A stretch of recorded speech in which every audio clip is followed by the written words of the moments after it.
नामात असणे म्हणजे शुद्धीवर असणे.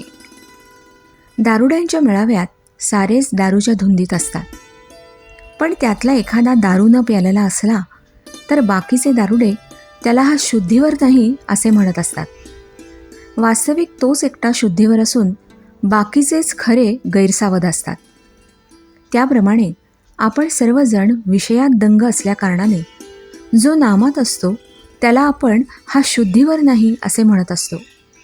वास्तविक पाहता नामाशिवाय जगात दुसरे सत्य नाही अशी ज्याची दृढ भावना असते तोच खरा शुद्धीवर असतो. आपण मात्र भ्रमात असतो. आपल्याला झालेला हा भ्रम नाहीसा करायला 3 उपाय आहेत.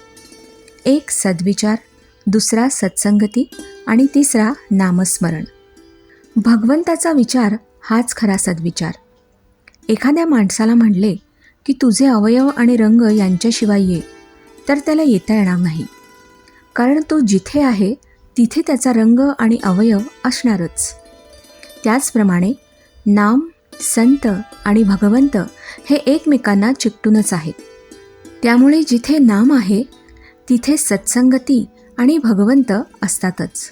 वासरू घेऊन गेले म्हणजे जशी गाय पाठीमागून आपोआप येते, त्याप्रमाणे नाम घेतले की भगवंत त्यामागे येतोच. आजकाल इतकी यंत्र निघाली आहेत, मग भगवंताच्या प्राप्तीसाठी संतांनी एखादे यंत्र शोधून काढले नाही का असा प्रश्न एखाद्याच्या मनात येईल. तर त्याचे उत्तर सोपे आहे. असे यंत्र संतांनी केव्हा शोधून काढले आहे. त्या यंत्राचे नाव आहे रामनाम. हे यंत्र सर्वांना मिळू शकते, सर्वांना वापरता येते, शिवाय ते कधीच गंजत नाही. भक्त, भगवंत आणि नाम हे तिन्ही एकरूपच आहेत. जिथे नाम आहे तिथे भक्त आहे आणि तिथेच भगवंत आहे. म्हणून नाम सर्वात श्रेष्ठ आहे. ते नाम अनन्य होऊन आपण घेऊयात. नाल्यातून गटारातून पाणी वाहते, ते किती घाण असते, पण ते नदीला मिळते आणि ती सागराला मिळते. सागर त्या सर्वांना सागररूप करून टाकतो. तसे मनुष्य कितीही पापी, दोषी, अपराधी असू द्या, त्याने नाम नदीची कास धरली की तो रामसागररूप झालाच म्हणून समजा.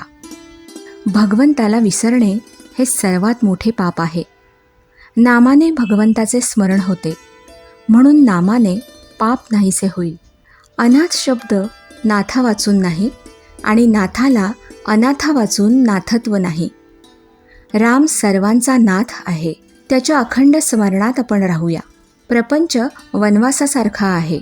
रामाच्या स्मरणात प्रपंचातली संकटे आणि दुःखे कसपटाप्रमाणे वाटतील.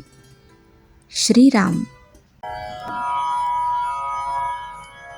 श्रीराम जय राम जय जय राम. श्रीराम जय राम जय जय राम. श्रीराम जय राम जय जय राम. श्रीराम जय राम जय जय राम. श्रीराम जय राम जय जय राम. श्रीराम जय राम जय जय राम. श्रीराम जय राम जय जय राम. श्रीराम जय राम जय जय राम. श्रीराम जय राम जय जय राम.